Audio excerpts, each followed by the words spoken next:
नमस्कार साथियों। बिहार शिक्षक भर्ती बीपीएससी टीआरई 4.0 के लिए एनसीईआरटी साइंस पर आधारित प्रश्नों की श्रृंखला में आप सभी का स्वागत है। आज के अध्याय नंबर 13 में हम आपके लिए विद्युत धारा के चुंबकीय प्रभाव से महत्वपूर्ण 22 प्रश्नों को लेकर आए हैं। और आज की क्लास जो है क्लास 10th एनसीईआरटी साइंस की आखिरी क्लास है और एपिसोड नंबर हमारा 21 है। तो कुल मिलाकर 21 एपिसोड में आपका क्लास 10th एनसीईआरटी कंप्लीट हो चुका है और आप इन 21 एपिसोड्स को अच्छे से तैयार कर लीजिएगा परीक्षा दृष्टि से।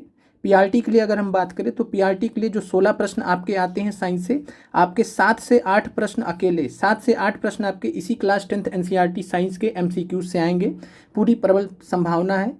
और इसके अलावा बात करें तो जिन अभ्यर्थियों का जीएस पार्ट सेकंड में 8 नंबर के लिए जिनको साइंस की तैयारी करनी है उनके लिए क्लास 10th एनसीईआरटी बहुत ही ज़रूरी है। 9th और 10th एनसीईआरटी आपके लिए बहुत ज़रूरी है। पीआरटी की बात करें तो 6, 7th और 8 एनसीईआरटी भी आपको कवर करना है, जो हम आपको आगे कवर करा देंगे। इसके बाद आपका क्लास 9th एनसीईआरटी का एमसीक्यू स्टार्ट होगा। क्लास 9th एनसीईआरटी का एमसीक्यू स्टार्ट होगा। उम्मीद करते हैं कि आपके थ्योरी पढ़ने के बाद प्रश्नों को करने से आपको बहुत अच्छा एक्सपीरियंस भी हो रहा होगा परीक्षा दृष्टि से, और परीक्षा दृष्टि से आपको प्रश्न भी मिल रहे होंगे। और एक बार जब आपकी एमसीक्यू सीरीज खत्म हो जाएगी उसके बाद जब हम आपको टेस्ट कराएंगे तो आप उन टेस्ट में अपने आप को बहुत ही बेहतर स्थिति में पाएंगे। तो इन प्रश्नों को तैयार करना आपकी सबसे अच्छी, मतलब कह सकते हैं कि सबसे ज़रूरी रिस्पॉन्सिबिलिटी है। अगर आप तैयारी कर रहे हैं तो सबसे ज़रूरी, बहुत सारे अभ्यर्थियों को इस चीज़ को लेकर डाउट है, तो आपको बता दें कि बीपीएससी के जो पीआईक्यूज़ हैं, बीपीएससी टीआरई के जो पीआईक्यूज़ हैं, बीपीएससी टीआरई के पीआईक्यूज़ के बाद अगर सबसे ज़्यादा कुछ इंपॉर्टेंट है आपके लिए तो वो हमारे एमसीक्यूज़ हैं जो हमने एनसीईआरटी से आपको कराए हैं। इसके बाद फिर आपका जो हम टेस्ट आपको करा रहे हैं, तीसरे नंबर पर हमारा टेस्ट इंपॉर्टेंट है, लेकिन उस टेस्ट से भी ज़्यादा इंपॉर्टेंट ये एनसीईआरटी के एमसीक्यूज़ हैं। और आप इस चीज़ की वैल्यू समझ रहे होंगे प्रश्नों को देखने के पश्चात। चलिए, पहला प्रश्न आपके सामने है। तांबा निम्नलिखित के रूप में व्यवहार करता है। ऑप्शन देख लीजिए। हमेशा सुचालक के रूप में, सुचालक या कुचालक के रूप में जो आरोपित विद्युत क्षेत्र की शक्ति पर निर्भर करता है, सुचालक या कुचालक जो आवृत्ति पर निर्भर करता है। तो तांबा की बात करें तो तांबा या कॉपर जो है आपको बताना है कि किस रूप में व्यवहार करता है। तो राइट आंसर है पहले नंबर प्रश्न का, हमेशा सुचालक के रूप में। तो गुड कंडक्टर होता है तांबा, और राइट आंसर आपका ए है, हमेशा सुचालक के रूप में। अगला प्रश्न है, विद्युत धारा के चुंबकीय प्रभाव की खोज किसने की थी? Magnetic effect of electric current जो आपके चैप्टर का नाम है, तो विद्युत धारा के चुंबकीय प्रभाव की खोज किसने की थी आपको एनसीईआरटी में डिटेल में डिस्कस किया गया है। फ्लेमिंग थे या माइकल फैराडे थे या हैंस क्रिश्चियन ऑरस्टेड थे? कमेंट कीजिएगा दूसरे नंबर प्रश्न का राइट आंसर। तो विद्युत धारा के चुंबकीय प्रभाव, magnetic effect of electric current की खोज करने वाले जो वैज्ञानिक थे उनका नाम है हैंस क्रिश्चियन ऑरस्टेड। तो Hans Christian Oersted right answer है दूसरे नंबर प्रश्न का। और इन्होंने कब खोज किया था? 1820 में। 1820 में हैंस क्रिश्चियन ऑरस्टेड ने खोज किया था magnetic effect of electric current का। और इनके इस खोज से विद्युत चुंबकत्व, इलेक्ट्रोमैग्नेटिज्म को समझने में निर्णायक भूमिका भी इनके इस खोज ने निभाई थी। और इसके अलावा ऑरस्टेड के योगदान के कारण चुंबकीय क्षेत्र की तीव्रता का जो सीजीएस में मात्रक है, एक एसआई यूनिट होता है, एक सीजीएस यूनिट होता है, तो सीजीएस यूनिट में जो मात्रक है वो ऑरस्टेड माना गया है। और एसआई यूनिट आप देखते हैं तो टेस्ला देखते हैं, एसआई यूनिट हम टेस्ला बोलते हैं, चुंबकीय क्षेत्र की तीव्रता को का जो एसआई मात्रक होता है वो टेस्ला होता है। और सीजीएस मात्रक ऑरस्टेड जो रखा गया है वो हैंस क्रिश्चियन ऑरस्टेड के योगदान के कारण रखा गया है। तो ये चीज़ आपको क्लियर हो गई होगी कि विद्युत धारा के चुंबकीय प्रभाव की खोज किसने की? हैंस क्रिश्चियन ऑरस्टेड ने। और इस खोज से किसके अध्ययन में सहायता मिली? तो ये सहायता मिली है विद्युत चुंबकत्व, इलेक्ट्रोमैग्नेटिज्म को समझने में। अगला प्रश्न आपके सामने है, निम्नलिखित में से कौन एक सदिश राशि है? वेक्टर क्वांटिटी आपको बताना है कि कौन सा इसमें वेक्टर क्वांटिटी है। कमेंट कीजिएगा, निम्नलिखित में से कौन एक सदिश राशि है, वेक्टर क्वांटिटी है? एक अदिश राशि होती है और एक सदिश राशि होती है।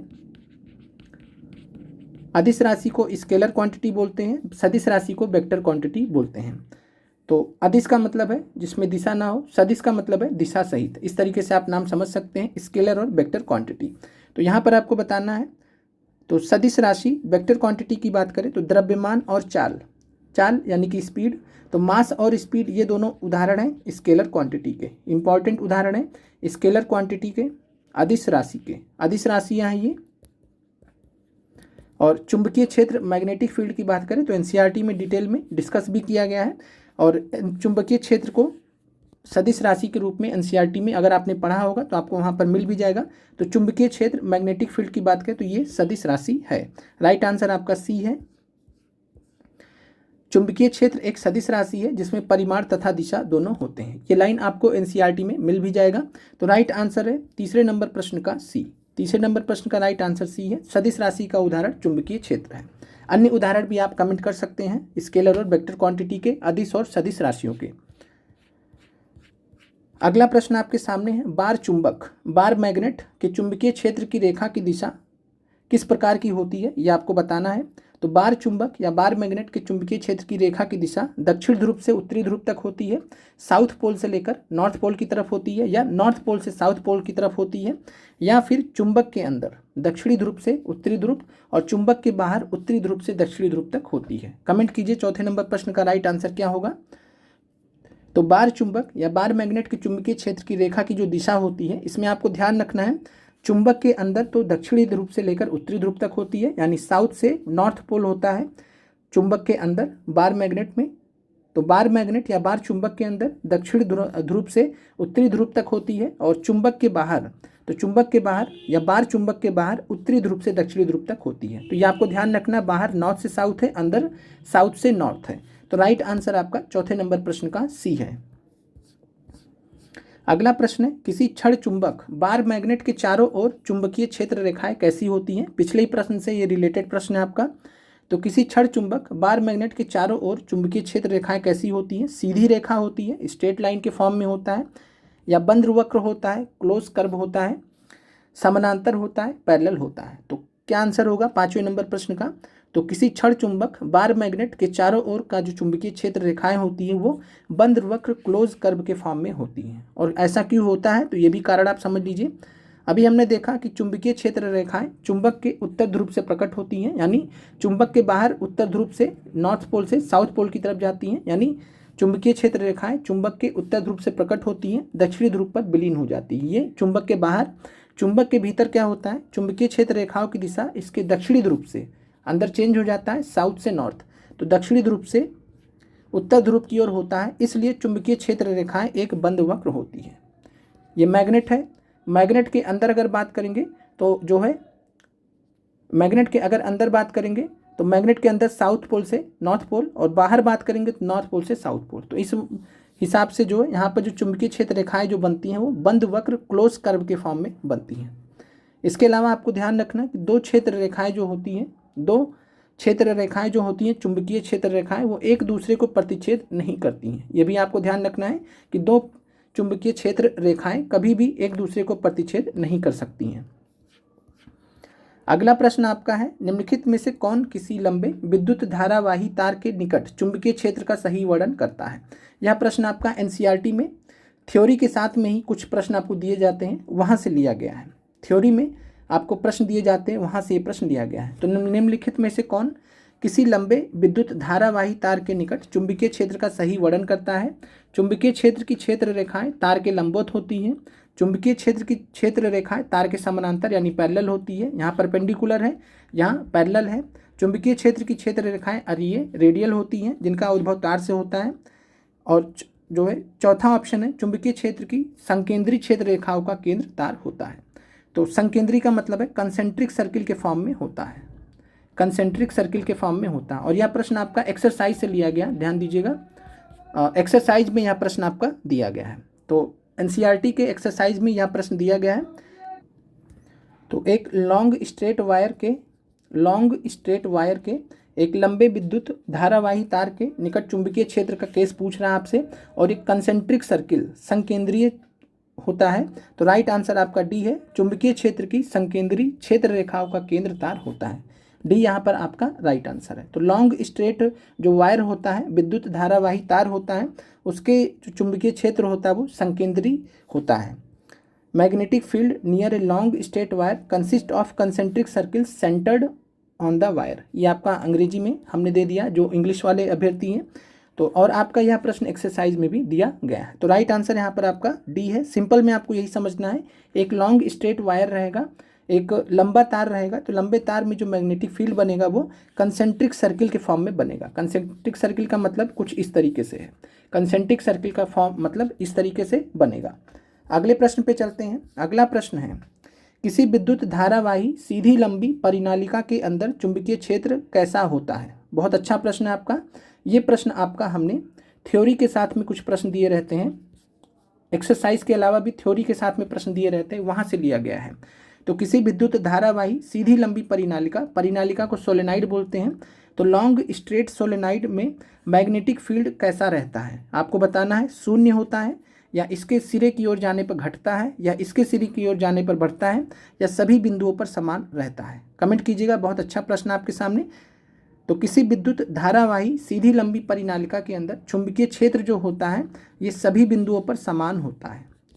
ये आपको याद रखना है परीक्षा दृष्टि से कि एक लॉन्ग स्ट्रेट सोलेनाइड, लंबी परिनालिका के अंदर जो चुंबकीय क्षेत्र होता है एक समान चुंबकीय क्षेत्र होता है। सभी जगह पर एक समान, एक जैसा रहता है, तो एक समान चुंबकीय क्षेत्र रहता है। तो राइट आंसर है सभी बिंदुओं पर समान होता है। 7वें नंबर प्रश्न का राइट आंसर डी है।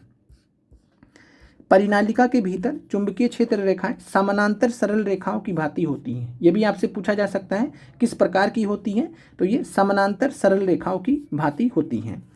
और परिनालिका के भीतर एक समान चुंबकीय क्षेत्र होता है, यूनिफॉर्म मैग्नेटिक फील्ड होता है।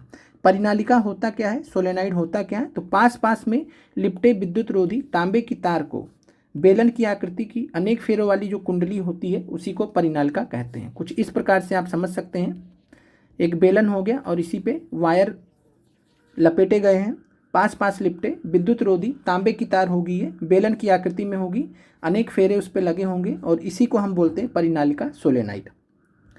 परिनालिका के भीतर उत्पन्न प्रबल चुंबकीय क्षेत्र का उपयोग किस में हो सकता है, तो ये भी आपको याद रखना है। सोलेनाइड के भीतर उत्पन्न प्रबल चुंबकीय क्षेत्र का उपयोग किसी चुंबकीय पदार्थ जैसे नरम लोहे को परिनालिका के भीतर रखकर चुंबक बनाने में किया जा सकता है। तो परिनालिका के भीतर उत्पन्न प्रबल चुंबकीय क्षेत्र का उपयोग चुंबक बनाने में किया जा सकता है, जैसे कि विद्युत चुंबक। तो विद्युत चुंबक बनाने में परिनालिका का उपयोग किया जा सकता है।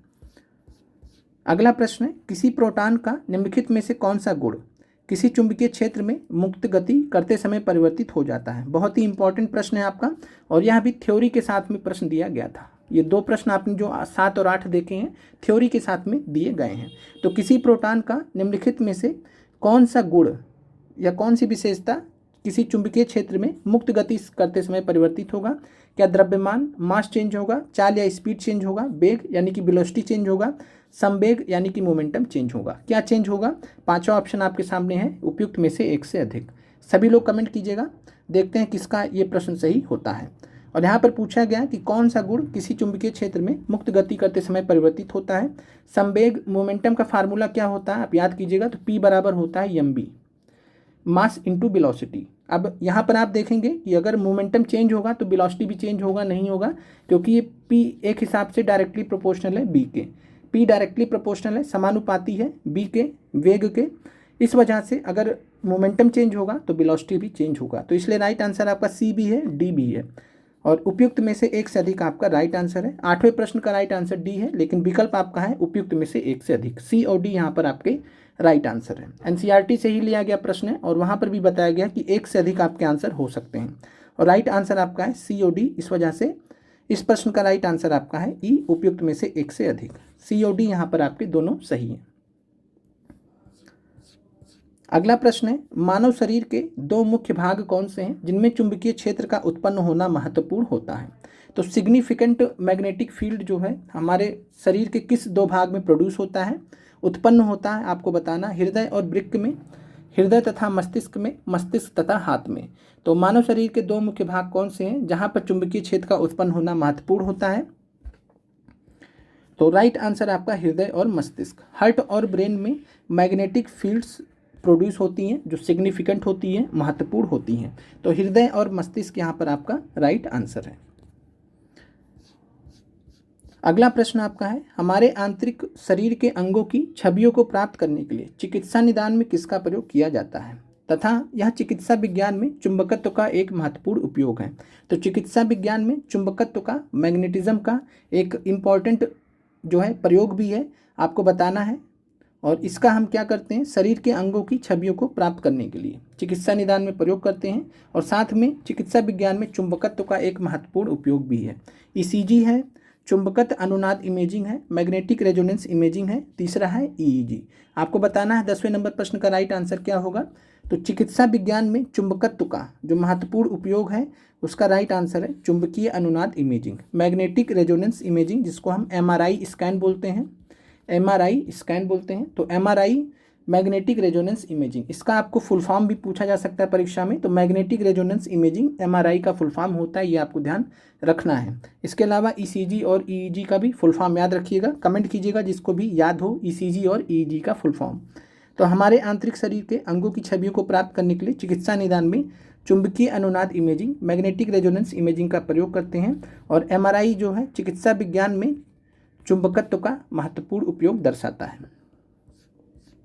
अगला प्रश्न आपके सामने है, निम्नलिखित में से किसका उपयोग विद्युत परिपथ तथा विद्युत साधित्र को अवांछनीय उच्च विद्युत धारा के प्रवाह को समाप्त करके संभावित क्षति से बचाना होता है। तो किसका उपयोग यहाँ पर पूछा गया है कि विद्युत परिपथ तथा विद्युत साधित्र को अवांछनीय उच्च विद्युत धारा के प्रवाह को समाप्त करके संभावित क्षति से बचाना होता है। तो कौन जो है विद्युत धारा के अवांछनीय प्रवाह से बचाता है, जब ज़्यादा करंट फ्लो करने लगती है तो कौन बचाता है, विद्युत परिपथ होगा, विद्युत घंटी होगा, या विद्युत फ्यूज होगा। आराम से आप इस विकल्प तक पहुंच सकते थे एलिमिनेट करके। विद्युत परिपथ तो होगा नहीं, विद्युत परिपथ में पूछा गया है, तो विद्युत घंटी का आपको काम पता है, विद्युत फ्यूज यहाँ पर आपका राइट आंसर है। विद्युत फ्यूज ही तो जो है करंट का जब ओवरफ्लो होने लगता है तो विद्युत फ्यूज ही तो कार्य करता है। विद्युत फ्यूज मेल्ट कर जाता है, पिघल जाता है, जिसके वजह से जो उच्च विद्युत धारा होती है, अवांछनीय विद्युत धारा होती है, वो समाप्त हो जाती है, वो आगे नहीं जा पाती है। तो इस वजह से राइट आंसर आपका सी है। थोड़ा प्रश्न घुमावदार था लेकिन ऑप्शन आपका विद्युत फ्यूज है, इलेक्ट्रिक फ्यूज है, राइट आंसर सी है। फ्यूज में होने वाला जूल तापन फ्यूज को पिघला देता है, जिससे विद्युत परिपथ टूट जाता है। तो जो हाई करंट प्रोड्यूस हुआ था वो समाप्त हो जाता है। विद्युत परिपथ की लघुपतन का मतलब है शॉर्ट सर्किट अथवा अतिभारण के कारण होने वाली हानि से सुरक्षा की सबसे महत्वपूर्ण युक्ति विद्युत फ्यूज है। तो ये आपको ध्यान रखना है, आपसे पूछा जा सकता है कि निम्नलिखित में से कौन सी युक्ति विद्युत परिपथ की लघुपतन अथवा अतिभारण के कारण होने वाली हानि से सुरक्षा की सबसे महत्वपूर्ण युक्ति है। विद्युत फ्यूज आपका राइट आंसर हो जाएगा। और ये जो भी हम लाइंस आपको देते हैं, जो भी एक्सप्लेनेशन देते हैं, सारे के सारे एनसीईआरटी से लाइन बाय लाइन एक्सप्लेनेशन होते हैं, तो ये इसको भी आपको ध्यान रखना है। और यही आपको परीक्षा दृष्टि से अंततः तैयार करके जाना है। जितने भी अभ्यर्थी हैं, आपको थ्योरी अगर आपने अच्छे से पढ़ लिया, फिर आप इन प्रश्नों को तैयार करके जाइए। अंततः आपको एग्जाम में इन्हीं प्रश्नों को तैयार करके जाना है, ये कहने का मतलब है। आपको एग्जाम के टाइम में थ्योरी नहीं पढ़ने बैठना, इन्हीं प्रश्नों को अच्छे से तैयार करना रहेगा। चलिए अगला प्रश्न है, विद्युत घंटी इलेक्ट्रिक बेल किस सिद्धांत पर काम करता है। टीआरई 3 में आपसे विद्युत फ्यूज का पूछ लिया था, इस बार आपसे विद्युत घंटी का पूछा जा सकता है कि विद्युत घंटी इलेक्ट्रिक बेल किस सिद्धांत पर कार्य करता है। विद्युत धारा के चुंबकीय प्रभाव पर, magnetic effect of electric current, विद्युत धारा के रासायनिक प्रभाव पर, chemical effect of electric current, या विद्युत धारा के तापीय प्रभाव पर, heating effect of electric current. तो विद्युत धारा के तापीय प्रभाव पर विद्युत फ्यूज कार्य करता है, विद्युत फ्यूज कार्य करता है, ये आपसे पूछा गया था। विद्युत धारा के चुंबकीय प्रभाव पर विद्युत घंटी इलेक्ट्रिक बेल कार्य करता है, जो हमारे घरों में लगा होता है। तो राइट आंसर आपका विद्युत घंटी विद्युत धारा के चुंबकीय प्रभाव पर कार्य करता है। Magnetic effect of electric current का बेस्ट उदाहरण है, जो आपके एनसीईआरटी में क्लास 8 में भी डिस्कस किया गया है। इस क्लास 10th वाले में तो नहीं डिस्कस किया गया, लेकिन क्लास 8 में डिस्कस किया गया, इसलिए यहाँ पर हमने इस चीज़ को करा दिया है। राइट आंसर आपका ए है। अगला प्रश्न है, विद्युत मोटर एक ऐसी घूर्णन युक्ति है जिसमें डैश में रूपांतरण होता है। आपको बताना है कि जो विद्युत मोटर होता है, इलेक्ट्रिक मोटर होता है,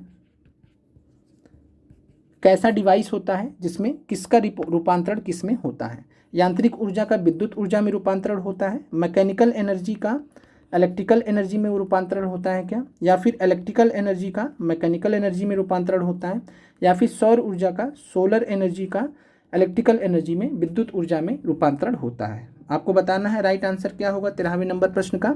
तो विद्युत मोटर की बात करें तो एक ऐसी घूर्णन युक्ति है, एक ऐसा रोटेटिंग डिवाइस है जिसमें विद्युत ऊर्जा का यांत्रिक ऊर्जा में रूपांतरण होता है। तो 13 नंबर प्रश्न का राइट आंसर बी है। विद्युत मोटर का आप सिंपल में एग्जाम्पल समझ सकते हैं, इलेक्ट्रिक मोटर।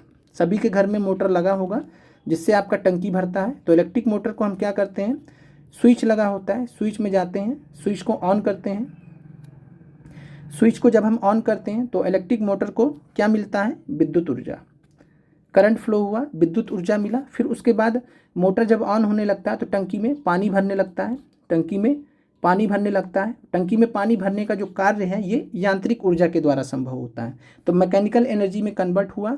तो इस प्रकार से विद्युत ऊर्जा किस में कन्वर्ट हो रही है, जो हमने इलेक्ट्रिक मोटर को दिया वो यांत्रिक ऊर्जा में, और यांत्रिक ऊर्जा की वजह से पानी भरने का जो काम है वो यांत्रिक ऊर्जा में चला जाएगा।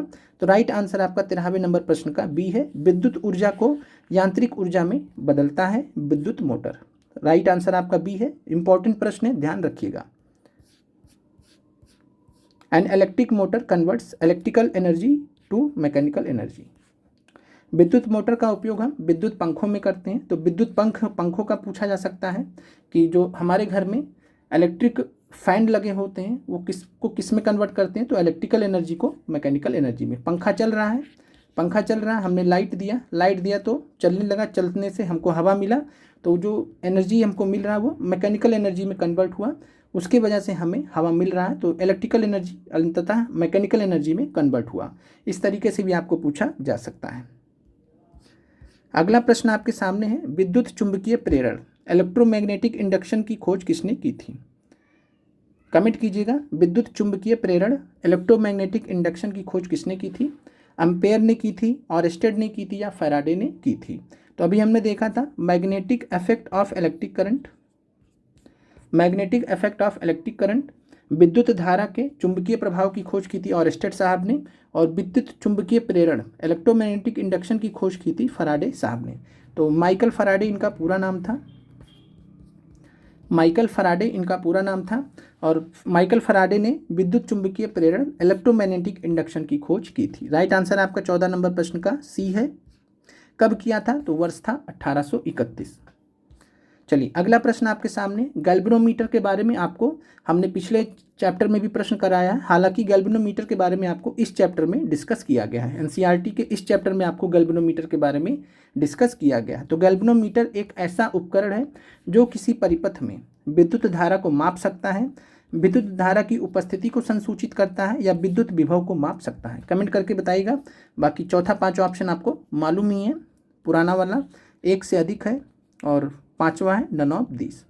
तो गैल्वेनोमीटर कैसा उपकरण है जो किसी परिपथ में विद्युत धारा को माप सकता है। क्या, तो विद्युत धारा को मापने का काम होता है एमीटर का। तो एमीटर हो गया विद्युत धारा को मापने का काम।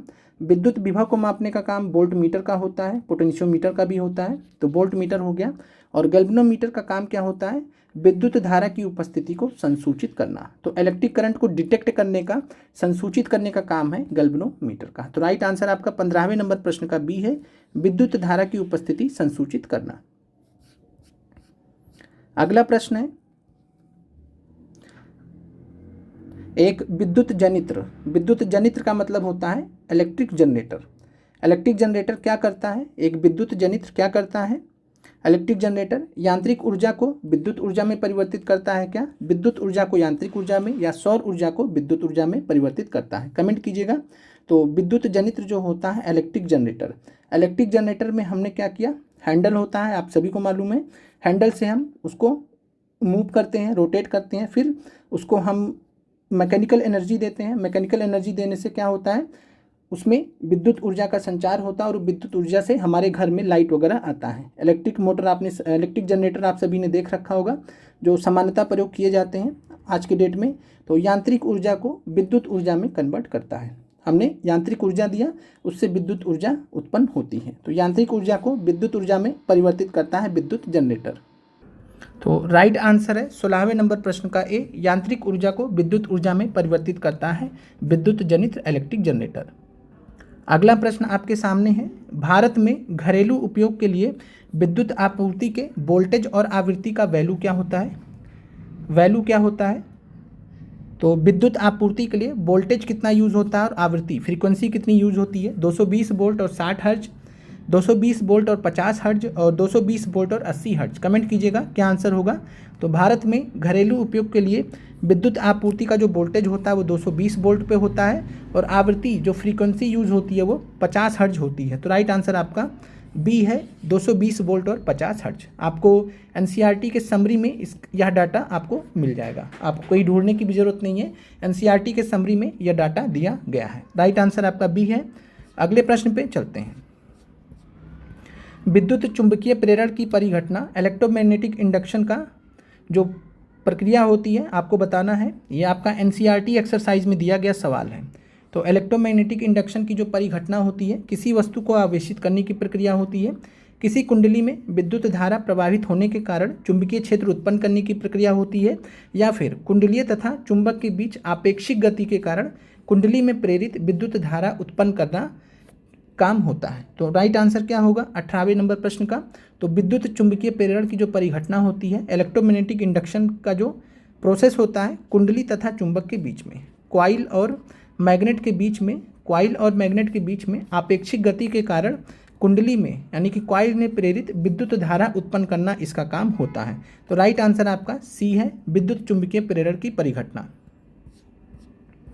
और एक हिसाब से आप इसको magnetic effect of electric current से जोड़ सकते हैं, मैग्नेट हो गया और विद्युत धारा हो गया, इस तरीके से आप समझ सकते हैं। तो राइट आंसर आपका 18वें में सी है। और इंग्लिश में इसका ऑप्शन है producing induce current in a coil due to relative motion between magnet and the coil. अगले प्रश्न पे चलते हैं। विद्युत धारा उत्पन्न करने की युक्ति को क्या कहते हैं। यह प्रश्न आपको सरप्राइज कर सकता है।